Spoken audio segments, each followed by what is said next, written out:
Hello ladies and gentlemen, I am Grand Cat and welcome to another Grand Cat review, and today we are going to be looking at Master Splinter Hamato Yoshi, and of course this comes in a 2-pack with Baxter Stockman. Baxter Stockman is going to be the next review, so look forward to that in the next video, but we are going to be doing the unboxing of the 2-pack here today, and we're going to be looking at Splinter and all of his glorious accessories that the Neca figures are known to come with. So I've not seen this out of its packaging yet. This is exactly the way it arrived. It should be brand new sealed, which is a rarity for some of my Neca figures if you watch some of my other video reviews. But for Master Splinter, I was certainly willing to get the sealed version and get him all brand new and get him out of his case and to let him breathe. So here we are. This is my first look at the box. So it is very, very cool. It's got the original cartoon artwork on the bottom corners, of course, for Splinter and Baxter Stockman. This is the fly version of Baxter Stockman. You can actually get the human version of Baxter Stockman, but he comes in a set of 4 with the non-mutagen versions of... You get Hamato Yoshi, which was Master Splinter, you get Baxter Stockman, you get Rocksteady and Bebop as well. And that is the 4. So, very, very cool. You can already see a lot of the accessories on the inside. There's a lot of reflection going on, but that won't be an issue once we get them out of the box. On this side, we have Master Splinter with his book of the moves. On the back, we have Splinter and Baxter, and we also have down here Zarax and Zork, which we already reviewed. We have the Triceratron? Oh my god, I can't even speak. Triceraton Infantry and the Roadkill Rodneys, which have already been reviewed. And we also have Trag and Granitor, which I don't have, and I'm not sure if I'm going to get because they weren't particularly big characters. Trag, I think, did a lot more in the comics than what he did in the cartoon series. But let's just read the blurb here for Splinter versus Baxter, which is strange. I don't remember those two fighting that often. I think there was one episode, and even then Splinter just drove the turtle van and Baxter flew into what was essentially a flytrap. So, after being accidentally exposed to the radioactive ooze, 4 ordinary household pets are transformed into a band of wisecracking, pizza-loving, villain-dicing adolescent reptiles. Meet Leonardo, the super-cool sword-wielding leader, Raphael, the hothead-hurling manholes and one-liners in rapid succession, Donatello, the brain behind the brawn, and Michelangelo, the ice cream pizza gobbling party animal. Whether it's facing fierce enemies or saving humanity from near extinction with the guidance of their sensei, these heroes in a half shell are always ready for a straight out of the sewer action. So interesting. Considering that none of the turtles are in this box, but okay. Sure. On the other side, I don't think we saw this yet, we have Baxter Stockman, and he is holding the, I can't remember the name of it, the mutagen gun, which allows you to transform other creatures into other things. He transforms Shredder into a fly, and he transforms Michelangelo into a gerbil. And on the bottom, we have nothing of great interest there. It's upside down as well. Just in case anyone wants to see the bottom for whatever reason, you want to see the barcode or whatever, and then there you go. I don't know why, but maybe that'll be a historical reference some point in the future. Someone will be scrolling through YouTube videos and being like, damn, if only I could find the barcode for that Splinter versus Baxter, and there you go. You'll come across it in this video in like 2035. So if you are from 2035, hello, welcome. So, let's cut this open here. This is, they are using that sellotape that is made of titanium grade sellotape. It does not cut, that you have to peel off. You know the kind. They use it in space. And they'll occasionally use it for action figures, just to annoy me. There we go. There is the pesky sellotape that was in refusal to cut. And now, let us pull open the cardboard side here and see exactly what this looks like out of the box. For anyone that's new to my channel, this is what we do. We do the entire unboxing. We don't just skip ahead to when the figure's unboxed. We let you see everything exactly as it is out of the packaging. So there is the figure. And on the back of this, it's actually pretty cool. I'm hoping that the camera can pick this up without too much of the light. In fact, can I pull this out? Yes, yes I can. Okay, so there we go. That's going to be a little bit easier. So on the back here, the background of the box, you actually have the inside of the sewer system, which is very, very familiar to the original cartoon show. You've got the hole there that would lead into the other rooms. You've got a ladder that obviously comes down from one of the sewer grates. And yes, it is very, very cool.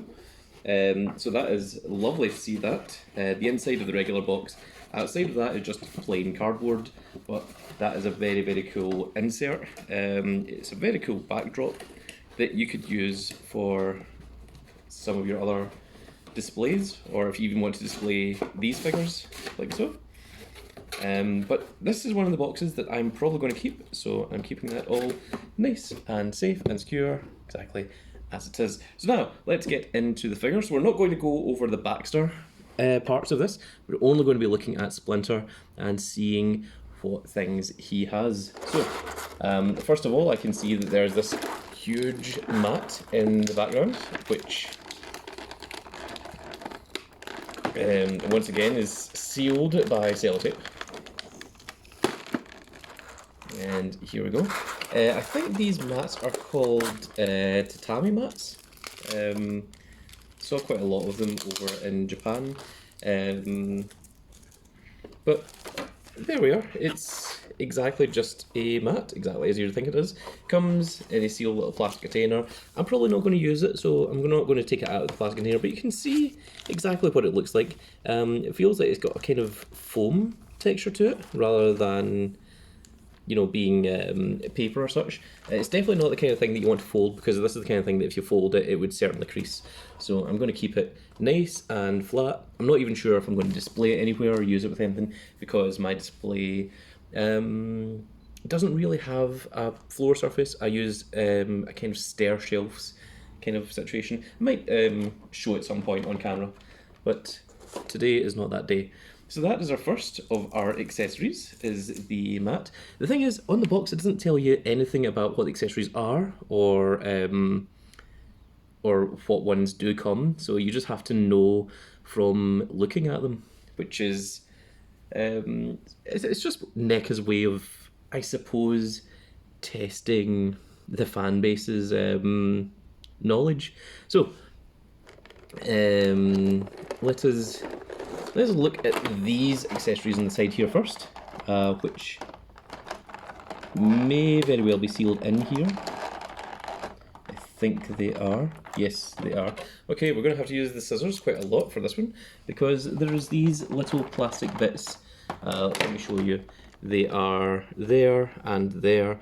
No, so there's one around poor Splinter's neck and his feet, and I think also his hands as well. It's keeping them all locked in there. We're going to have to get the scroll out, we're going to have to get the books out as well, and the rest of this all belongs to... Well, actually, this plant is Splinter's as well. It is the... Oh, I can't remember the name of the plant, but it's the plant that April O'Neil, she sniffs it, and then she goes into a coma, and they have to get the... Oh, I can't remember the name of the plant. Oh, that's very annoying. Already testing my knowledge. I don't think it's a real plant. I think it was a made-up plant for the show. So I'm going to give myself a little bit of a break on that one. It's got a Japanese name to it, and I can't remember what it was that they called it. Like, if they were going by proper Japanese name, it would probably have the word she in its name, because she is Japanese for death, which is also their number 4. So maybe like the she something or other plant. So let's see what accessories we have here. I've actually just found out that there's a separate part on the back here. So let's cut that part off before we go any further. So just get this in here, so sellotape, and there we go.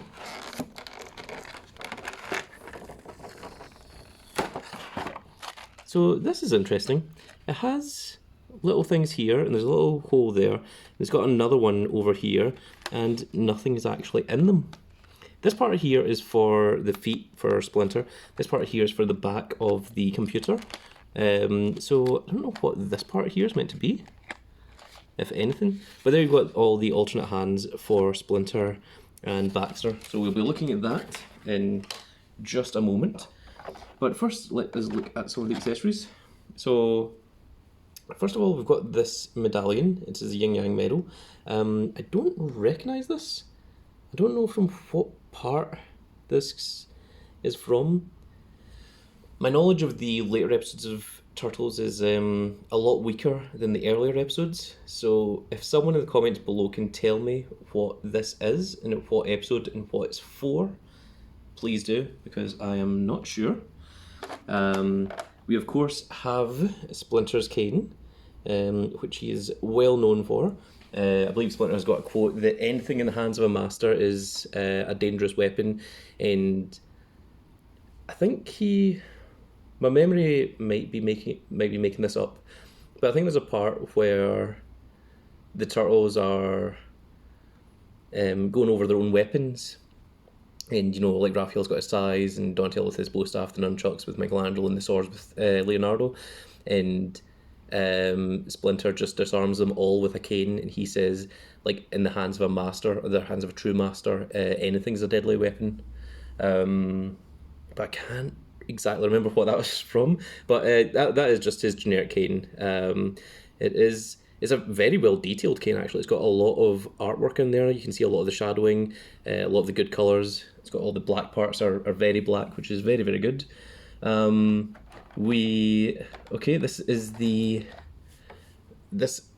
the sword, I think. It is the sword of Yurikawa, I want to say. I think it's the sword of Yurikawa.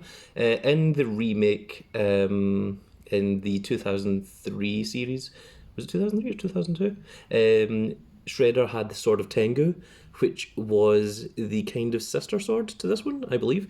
So the sword of Yurikawa, it doesn't always take the shape of a sword. It is ever changing, but whenever we ever saw it on screen, it was a sword. However, it could go on fire.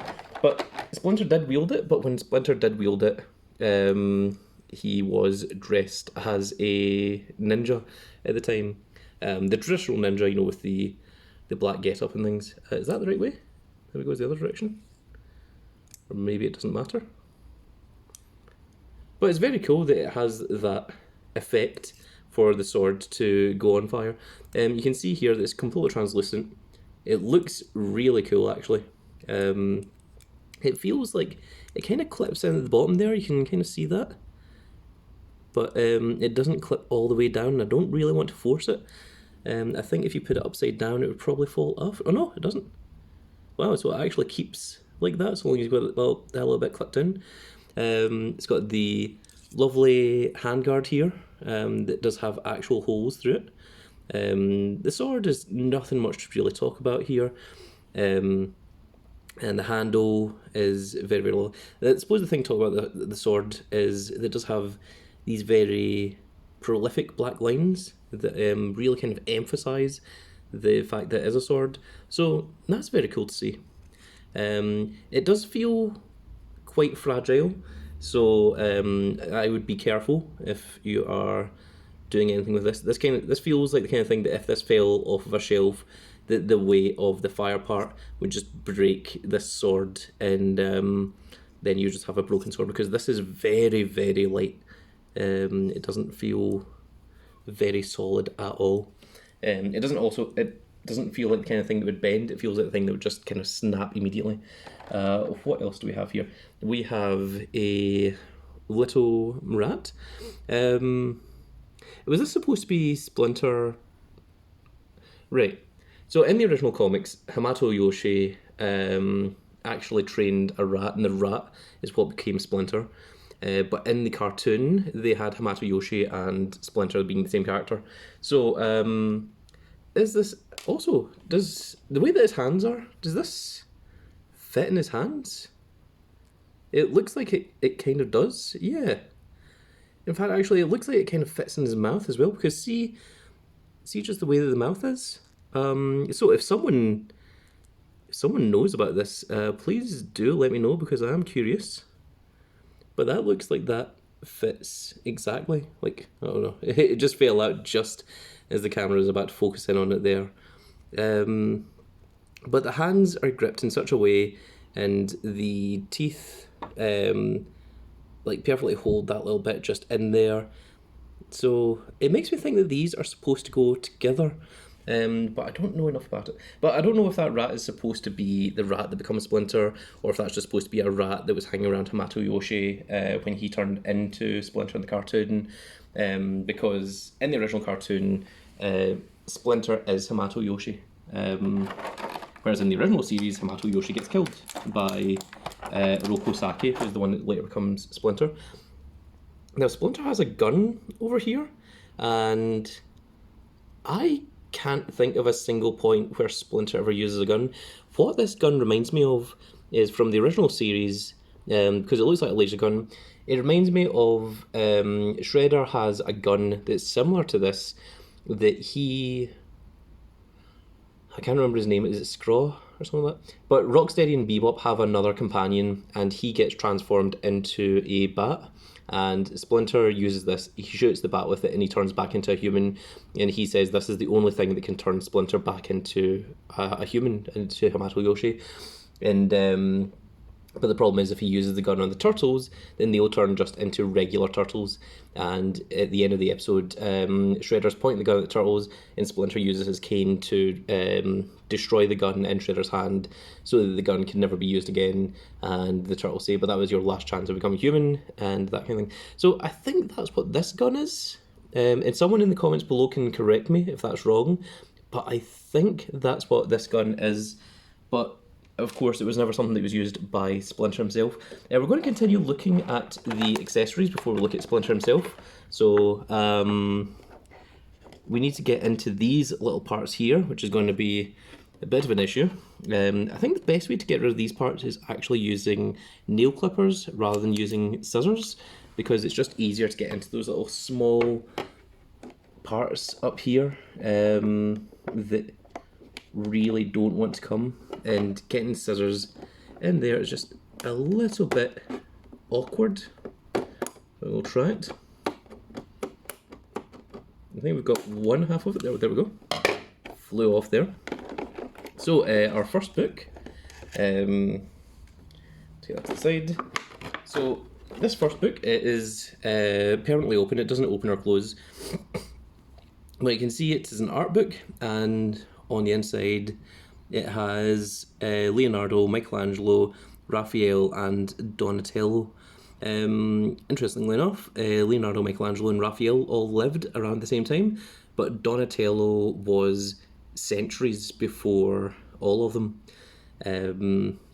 Donatello was known because he did both paintings, sculptures and something else, architecture I want to say, whereas a lot of other people only did one of those three things, but he was known for doing all of them, which was considered special. Michelangelo also did, of course, the Sistine Chapel and the Statue of David and such. Leonardo da Vinci did so many things I don't think I list them all off. And Raphael was Raphael's the one I know least about, but as far as I'm aware, he was a Renaissance painter, but I can't tell you much more than that. So there we are. It says MH down here at the bottom. I don't know what that is in reference to. It says art on MH. Was this supposed to belong to someone? I don't remember this really showing up in the cartoon. So if someone knows, again, let me know in the comments below. because I am curious and I would love to be, if I'm wrong in any of these, I love when you guys like correct me and go like, no, this is actually what this is from, because that's how I learn.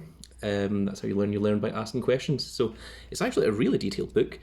See, if you look at the actual pages, like this looks like it could be just a book directly from the cartoon. These little pages here, really detailed little pieces here, like the way the words are written, the little caricatures and everything looks really cool.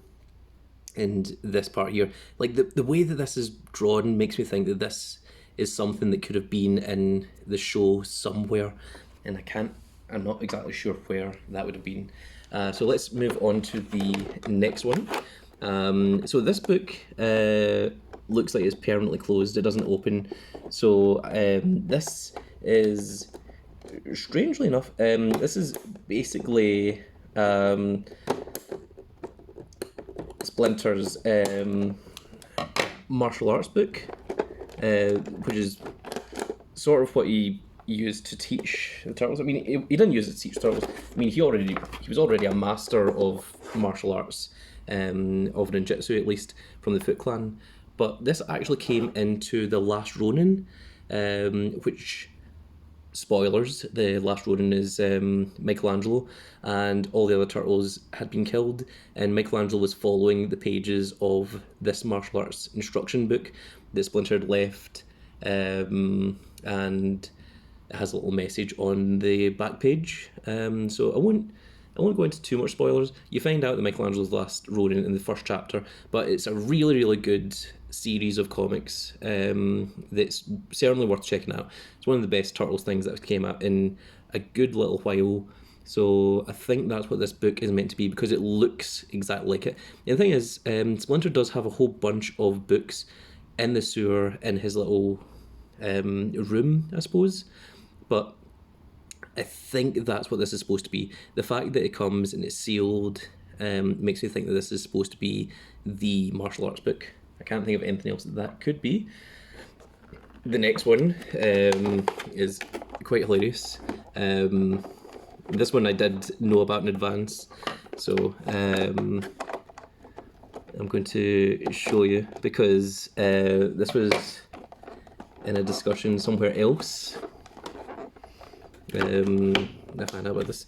Well, this is very irritating because of exactly where these little bits are positioned. So I'm just going to try and pull this part out here and get the scissors in and cut along this little bit here. Also, if there is an easier way of doing this, again, if someone could let me know in the comments below, I would love to hear about it, because these parts are one of the worst bits. Okay, and it has snapped off. So, a lot of people aren't going to know or remember this, because, right, so, oh, let's get rid of that little bit right there as well. Keep it clean, don't be messy. And this here is what it looks like, and I'm going to let the camera focus in on it, and it looks like a whole bunch of, just symbols or images when it's done that way, but actually you turn it this way and you can actually read there, it says Kerr Lee, and this is in reference to the Kerr Lee maneuver. So there's an episode where there's a ghost of the Foot Clan, and he thinks that Splinter is the absolute leader of the Foot Clan, and to be leader of the Foot Clan you have to have mastery over all of the martial arts in the Foot Clan. And Splinter says, I'm willing to bet he's learned all but one, and it's the legendary technique, the Kerr Lee maneuver, which is basically from the Three Stooges, which the Three Stooges were Curly. Oh my goodness, I've forgotten the rest of them. Curly was the bald one. That's the joke, is that he didn't have any hair that could be curly. So it was Curly. Oh, all I can think is the Marx Brothers now, which is Groucho and so Curly. Oh my goodness, Curly, Mo, and is it Curly, Larry, and Mo? I think that might be right. I could be wrong. But if we read here, so it says Carly, and then it says Bersrich, Mjuk, Nyuk Nyuk, and that last one there, that's Soitenly, which, if you pronounce it, doesn't sound like anything, but that's actually Soitenly, which is, of course, one of the phrases of Carly himself. So that is the scroll to perform the Carly maneuver, which is just as ridiculous. And if you don't know what the Carly maneuver is, just type into YouTube, just type in Splinter Carly, like exactly as it's spelled there, CUR space LEE, and you'll see the ridiculousness of the Carly maneuver that he puts Shredder into a trance. And it is absolutely nonsense and ridiculous. It's supposed to be, but it's absolutely perfect all that time, and I can't believe that Neca decided to include that as an accessory. That shows that some of the guys at Neca that are working on these really know their stuff. You know, they probably know more about turtles than anyone else. Now these ones are the very irritating bits to get, because of course we don't want to damage the figure, and we really need to get into these little tight compartments here. So again, this is where nail clippers are probably better advised than this. You know what, I'm actually just going to pause the episode and just going to go in to get some nail clippers, so bear with me just a second. And we are back, and I have some nail clippers, which will certainly help this go along a lot smoother, I should hope. There we go, just immediately comes off like that. I'm just going to do that for each of the pieces here, if we can get in on it. Oh my goodness.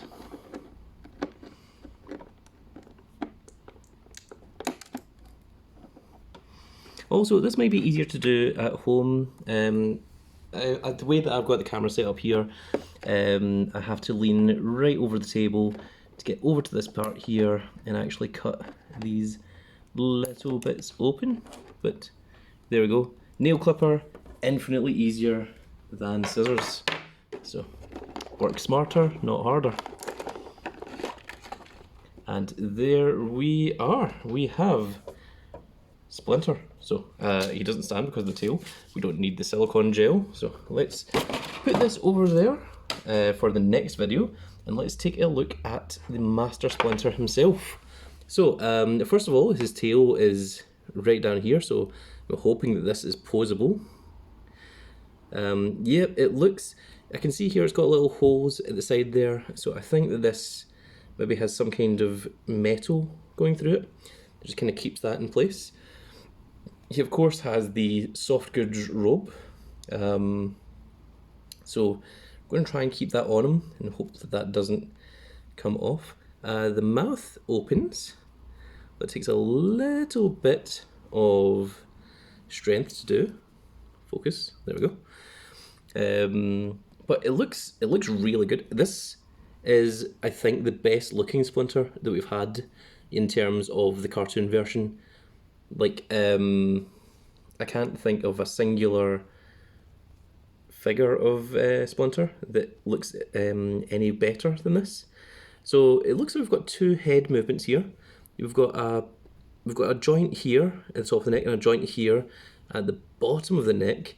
It also feels like we've got a little kind of movement part of the chest just before the upper body. Again, I don't really want to go taking the jacket off because I feel like if we remove the robes, it's going to be a nightmare to get back on. The arms, I am going to assume, are the same as all the other Neca arms. It feels like there's a kind of shoulder joint that's preventing the arms from moving all the way up. We can put the robe up and we can take a look at the elbow joints. So it is a singular elbow. It's not double jointed. Oh no, it is. Okay, so it is a double jointed elbow. My goodness. Take that back. So we should have the movement all the way up. So So Splinter can basically like rub his chin if he wants to. Not sure what is going on with this stiffness at the shoulder there, but there we go. And the neck is very, very stiff to move as well. So, interesting. Not sure what that's about.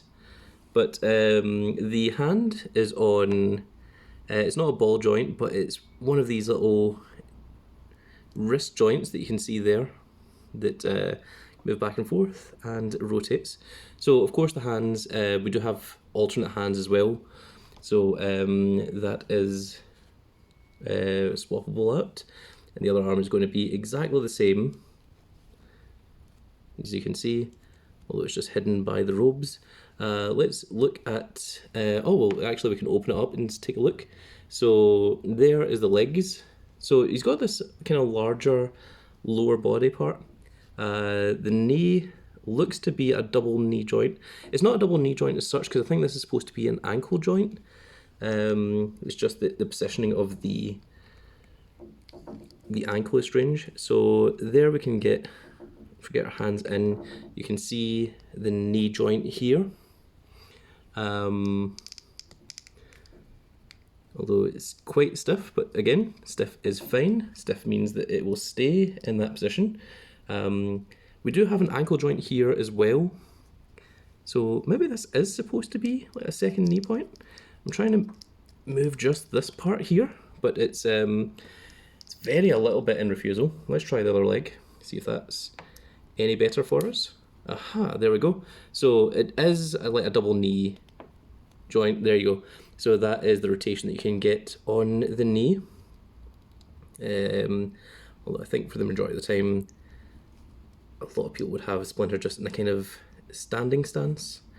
The ankles move up and down. He has big old feet, and he also has toe pivot as well. So we do have that little toe pivot, so he can stand with one foot slightly up. Again, this takes a good bit of strength to just test these parts initially, but once they are done, they should be stable for essentially eternity. So let's just try and put Splinter into a little position. I was hoping that the arms could both come across, yeah, like something like that. And maybe have, oh there we go, there. So we can clasp the hands, and then if we can get the cane to just sit under this hand, then that would be perfect. There we go, there. Now that, oh my goodness. Okay, one more time. There we go, there. That is a perfect look for Master Splinter. I don't think I could do any better than that. He really looks so much like the cartoon version. It's really is a fantastic job that they have done. Neca really kind of went above and beyond when it comes to some of these figures. Oh, so now I see, right. So the reason for these clasps is that there's actually two layers of plastic here that you can see, and these little bits are keeping these closed. So that's what these are for. This is just to make sure that the hands don't go flying all over the box. If we just remove those and this one, we're just going to look at the alternate hands. I don't think I'm going to put the alternate hands on them.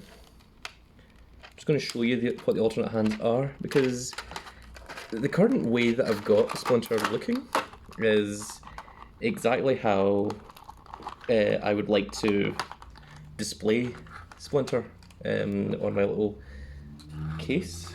So let's see the alternate hands that he's got anyway. Maybe something here will make you change your mind.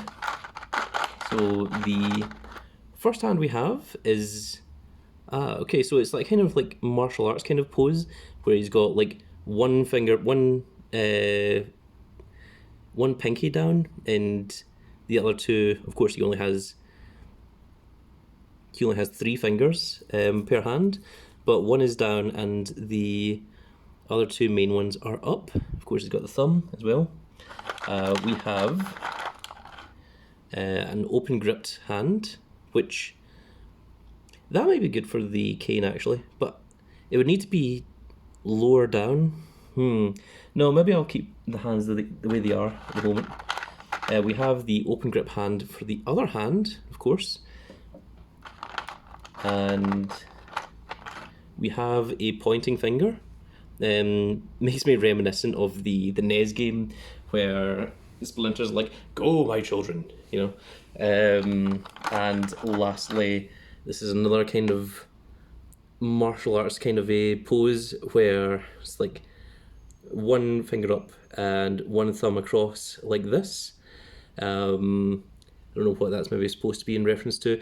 Maybe it's just kind of martial arts style. Maybe it's, you know, for when Splinter's like meditating, that sort of thing. But there we go. So there is our lovely, lovely Splinter. And he has a whole bunch of fantastic accessories that I really enjoy.